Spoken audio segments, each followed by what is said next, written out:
What's up guys, just Messi here, welcome to a brand new video and welcome to your daily dose of transfer gossip. Today is the 15th of June I believe, on Wednesday, and we've got obviously the confirmed deals at the start and the potential ones at the end guys. So as always, before we start, if we can smash 1,500 likes, that'd be absolutely awesome. If you're new to my channel, click that subscribe button for daily FIFA content. In the comments below, let me your thoughts on today's rumours I should do in the next episode. And if you missed yesterday's video, that'll be down below in that description box guys, or alternatively, you can check out my channel where there's transfers at 8 AM every day. I will say a second video, hopefully, that was supposed to be on yesterday, but that's now moved to tonight. I guarantee that is already uploaded, guys. So keep an eye out for that around 9:30 after the football. So let's start off today with the confirmed transfers. The very first one is one for Bournemouth, and that is a contract extension for Hijack. He has signed a new contract with the Barclays Premier League club until 2019, keeping there for an extra 3 years. And I think he only just missed out on the Republic of Ireland squad. Correct me if I'm wrong on that one, but either way, there for an extra 3 years until 2019. Then we got on to Simon Terode. I'm not sure how you pronounce his name, but he's gone from VfL Bochum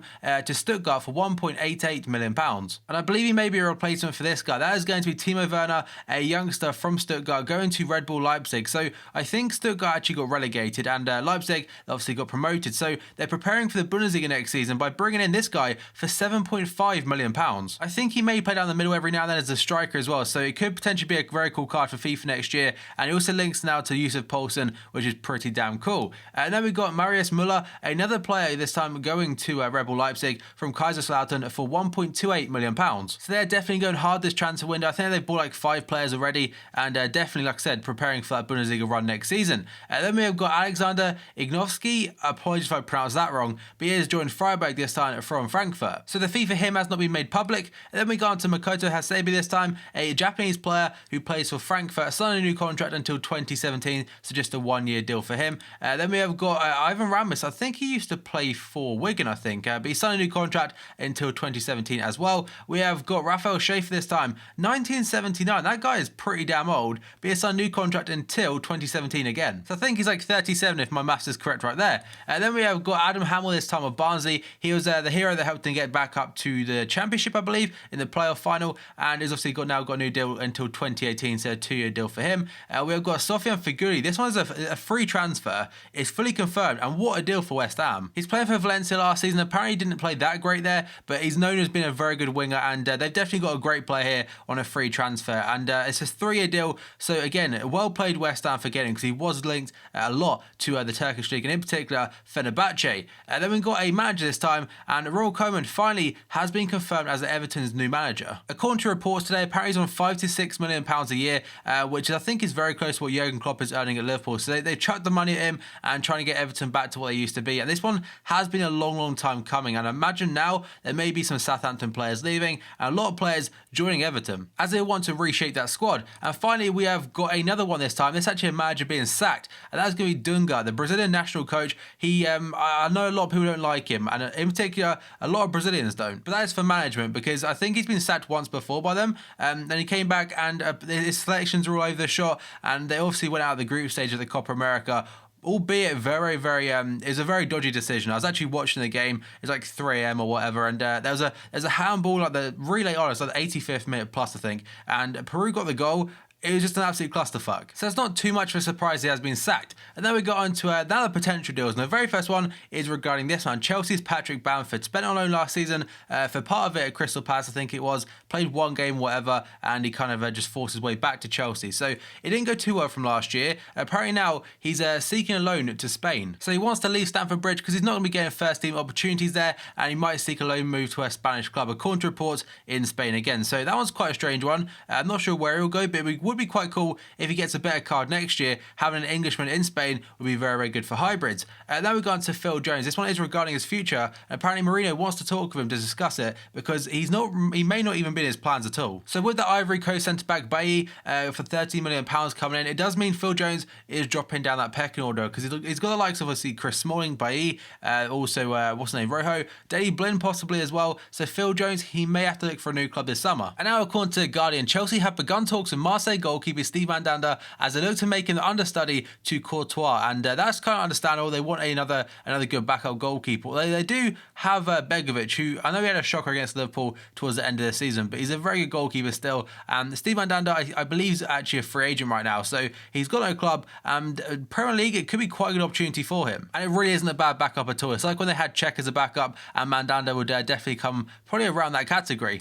And now we have got Victor Valdes, now again a free agent just like Mandanda. He was playing for Manchester United and now today linked to Man City. And again, it's according to The Guardian, they're saying that Man City are weighing up a move for goalkeeper Victor Valdes, who's currently a free agent having left Manchester United. So obviously he worked with Pep Guardiola at Barcelona, and I imagine that's where the link has come from. I'm not sure if Willy Caballero has been released, but I'm pretty sure Willy Caballero will not be in Pep Guardiola's plans for next season. And Victor Valdes, again, he did play for United, but again, it's probably the Barcelona link happening right there. Now we go on to Nani today, and he actually scored last night against Iceland in their 1-1 draw, and apparently he's already agreed a deal to join Inter Milan. And that is according to Record then. They said that Fenerbahce winger Nani has agreed a deal to join Inter Milan, with the Portugal international having agreed a 3-year deal with the San Siro outfit. So that's quite a big one. I think I read yesterday it's like a £6.5 million release clause, which nowadays doesn't seem like much at all, and given the fact they were linked to Eric Lamela of Spurs, and that was apparently like 20 mil, so that's kind of a cheaper alternative, a player that has had an absolutely ridiculous season in Turkey. And now we got on to Matteo Darmian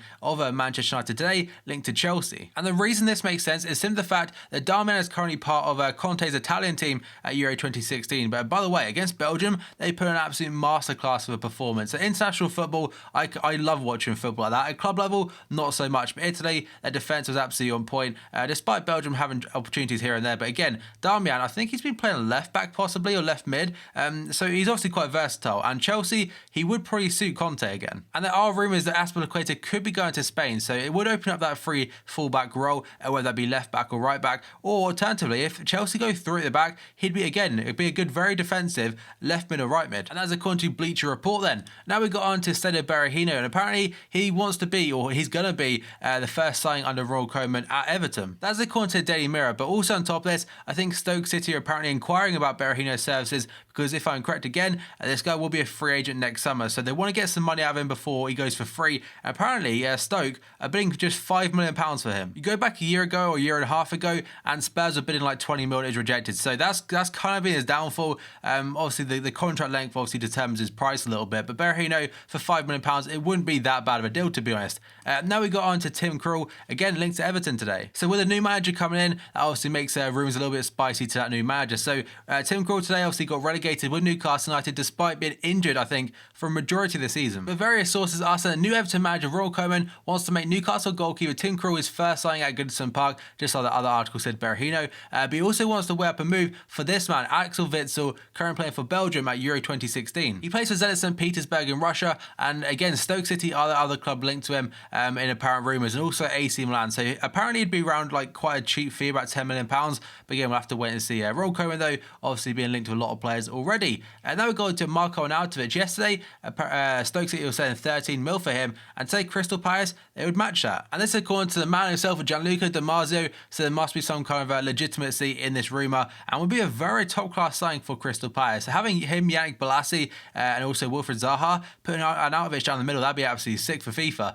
And now we go on to Martin Skrtel, and obviously he's currently playing for Slovakia at Euro 2016, but today linked to Fenerbahce. And they're not the only club interested. According to Martin Skrtel's agent, he has actually said that Fenerbahce have been interested for 4 years, but there are also offers from China and Wolfsburg who also want him. But to be honest, I know he has been a very, very loyal servant for us for the last like 9 years or so, but I really think it is time for him to move on. He's not getting first team chances, and that's because of his performances. They've been absolutely horrific. So Fenerbahce could be a good destination for him for first team opportunities. Now we got on to Vincent Janssen today, linked to Wolfsburg. So Wolfsburg are currently the only other club rivaling Tottenham for Vincent Janssen of AZ Alkmaar, according to Sky Sources. Sky Sources, though, did report last week that the Dutch international has been given permission by current club AZ Alkmaar to speak to Spurs, and apparently he spent a day in London listening to Pochettino's vision. Wolfsburg are the only other club that AZ Alkmaar have given permission to speak to Janssen at this stage, and also on top of that, apparently Spurs are yet to actually discuss the transfer fee with their Eredivisie club. He could well be the backup option to Michy Batshuayi, who is the Belgian international of Marseille, and according to this article, it's understood that the fee they want is around £32 million, fans, and on top of that, they're aware of strong interest from Borussia Dortmund and also Juventus. Right now, there's not too many clubs going after Janssen, and it's a much lower fee, so that could be the reason they opted in for him over Michy Batshuayi. And now we got on to Moussa Sissoko, today linked to Hamburg. So German side Hamburg have offered €12 million to sign Newcastle midfielder and France international Moussa Sissoko. He's been linked to the likes of Arsenal and Chelsea, I believe, but apparently because they got relegated, Rafa's trying to convince him to stay at Newcastle next season. Napoli are also another club I forgot to mention. So according to this article, Sissoko could well be tempted by a move to Hamburg in the event that his former teammate at Toulouse, Cheikh Mbengu, also joins in with him to the German outfit. One player I forgot to put in the squad is Dimitri Payet. Today, according to his agent, he says it would take ridiculous money to sign the 29-year-old France international this summer, according to Sky Sports. And the final few then, first up we have got Diego Costa linked back to Atletico Madrid yet again. So according to Daily Mirror, Atletico boss Diego Simeone has identified Chelsea striker Diego Costa as his top target this summer, with the Argentine keen to take the 27-year-old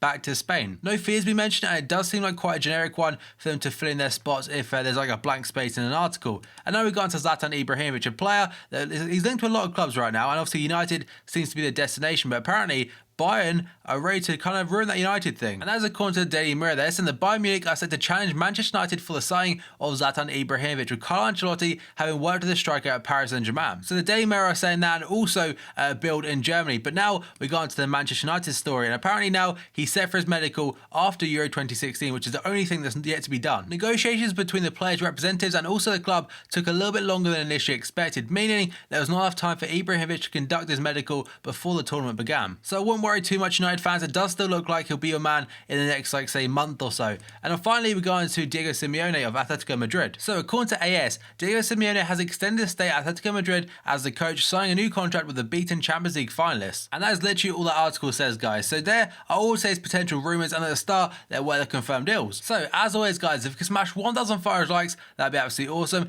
If you're new to my channel, class subscribe button for daily FIFA content. In the comments below, let me your thoughts on today's rumours I shoot in the next episode. And remember, but any previous videos will be on my channel, and 8 AM is transfers, 9 or 9:30 PM is the second video, guys. So keep an eye out for tonight's one. So yeah, thank you for watching this video, and I'll see you next time.